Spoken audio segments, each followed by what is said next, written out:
Welcome back. Today we're going to continue the story of Geronimo Stilton, Journey Through Time. Last time we were reading, they were in Britannia. They were in ancient Britannia, or I should say Middle Ages. Let's continue, shall we?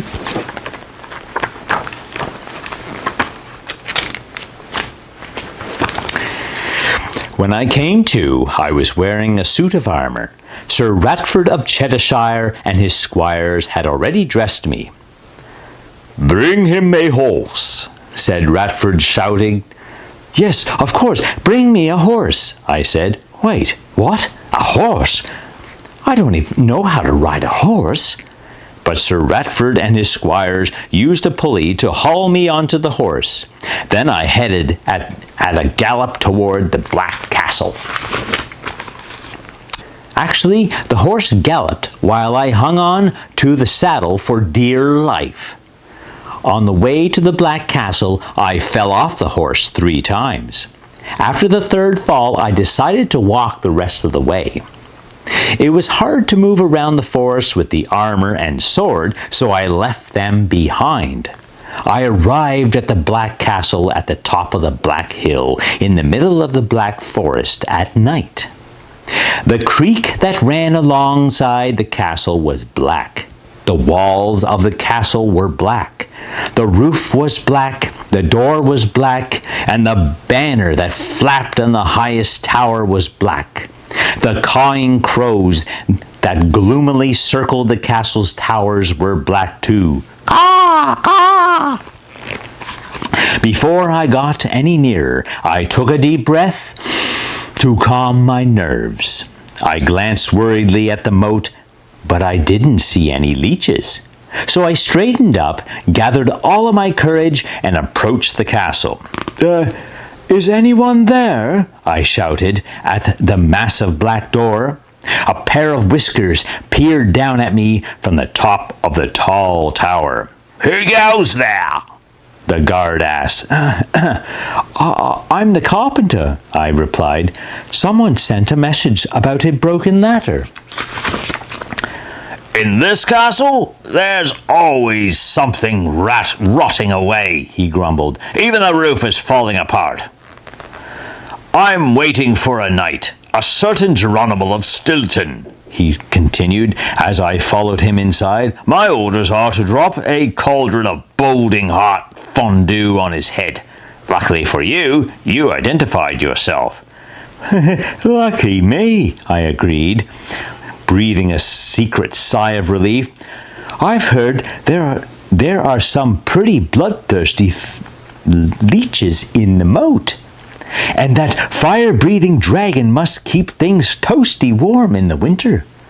The guard chuckled. "I shouldn't be telling you this because it's a secret, but that rumor about the leeches is just made up to keep gawkers away," he said. "And it works too. No one dares to get anywhere near the castle. Besides, if anyone does come near, I take care of them with a shampoo of boiling hot fondue." I laughed through my gritting teeth. I said, "Funny." As soon as I could, I slipped away through the dark hallway and went up the stairs that took me to the highest tower. I climbed and climbed and climbed. Oh, those stairs seemed to go forever. I got to the tippy top of the tower and saw a teensy-weensy little black door with the Black Knight's coat of arms above it. A thick rusted key was stuck in the door. I turned it, and the little door screeched open.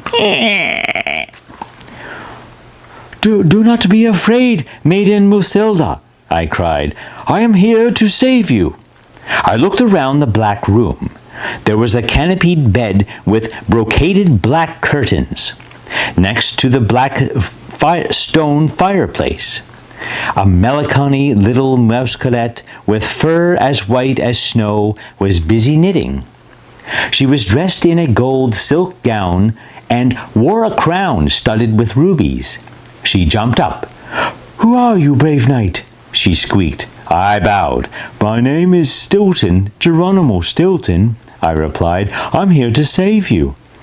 I heard the thud of heavy footsteps coming up the stairs, and I saw the light of a torch project a dark shadow on the floor. It was Drake Mudrat. We quickly hid behind some armor. "Musilda, where are you hiding?" Drake Mudrat asked in a sing-song voice. "Don't you want to marry me, little mouse of my heart?" He peeked around the brocaded black curtains. While he was distracted, Musilda and I slipped out the door and began descending the stairs on tiptoe. Suddenly, I caught a whiff of stinky garlic. "Achoo!" I sneezed loudly. Drake Mudrat turned. His garlicky breath was making me sneeze uncontrollably. "Achoo! Achoo! Achoo!" Why did I have to be allergic to garlic? "So you've come," Drake Mudrat shouted as he chased us down the stairs. "I'll catch you, Geronimo of Stilton, and I'll pluck out all of your whiskers." I heard the chatter from below. Soldiers! Our only hope was to escape through a tiny window and get to the roof of the castle. Once we were on the roof, I made the mistake of looking down. "Oh, medieval mozzarella, I'm so afraid of heights." We were up really, really high. I grabbed Musilda's paw and carefully, trying to keep our balance, we made our way onto the battlements. Beneath us, the archers aimed their arrows at us. They flew past us. One grazed my ear, another pierced the feather on my hat, while a third arrow sliced off one of my whiskers. Musilda was wearing a long dress that hampered our progress, so I carried her in my arms and ran as fast as I could, while I tried not to look down. I had almost reached the stairs leading to the courtyard when I slipped on a pile of crow's droppings. Musilda and I rolled down the roof.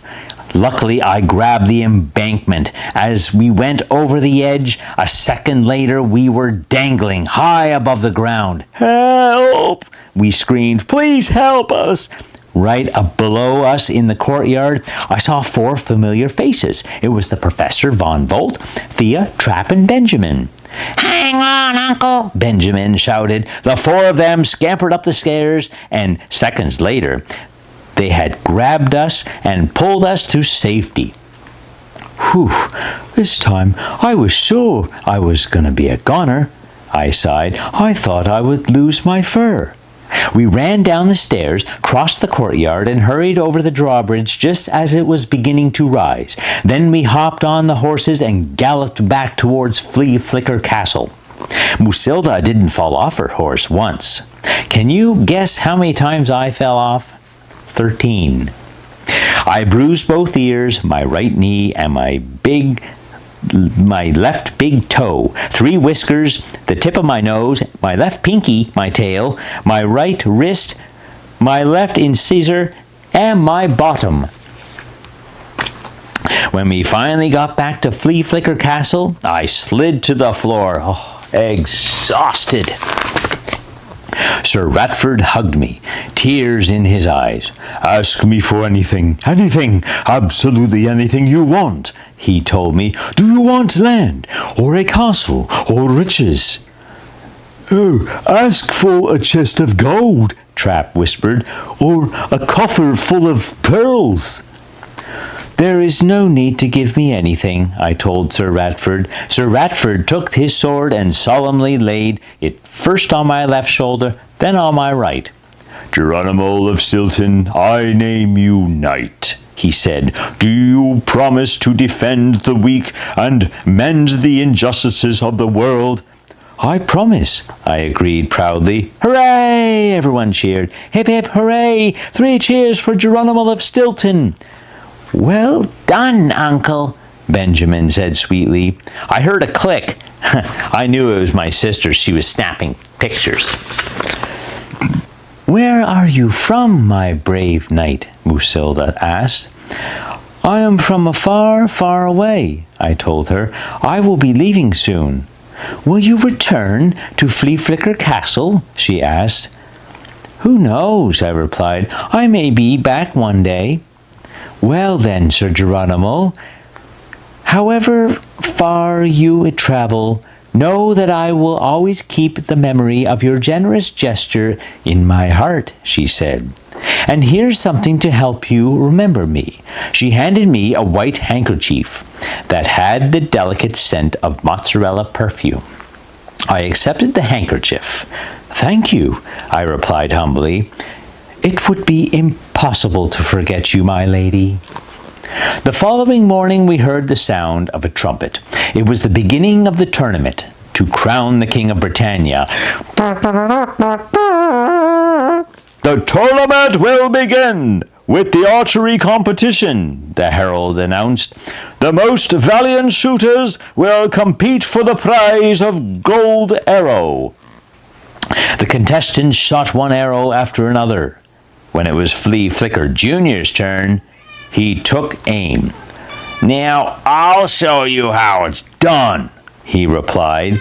He shot 3 arrows, one after the other, all within the target and closer to the center than anyone else's. The crowd cheered, "Flea Flicker Jr., Flea Flicker Jr., Flea Flicker Jr." He preened himself. "Yes, I'm good, and I know it," he said. The herald made an announcement. "The winner of the contest is..." But a voice interrupted him. "I want to try too," came the mouse's squeak. The contestant came forward, her face covered by the brim of her hat. But I recognized her immediately. It was my sister Thea. She pushed her hat down so no one would recognize her. Then she notched the arrow and prepared to shoot. My whiskers trembled with excitement. Thea squinted, took aim, and released the arrow. It whistled through the air. It hit the bullseye. Boing. She released another arrow. Boing. Bullseye. She shot another one. Boing. Bullseye. She took off her hat, and everyone recognized her. Flea Flicker Jr. was purple with anger. "I can't believe she beat me," he shouted. "Wow, she's good," the crowd murmured. "She rocks. She's way better than Flea Flicker Jr." Thea accepted the golden arrow as her prize as Trap, Benjamin, Professor Von Volt, and I chanted, "Nothing can stop the Stilton family." We shall continue this next time. Have a great day.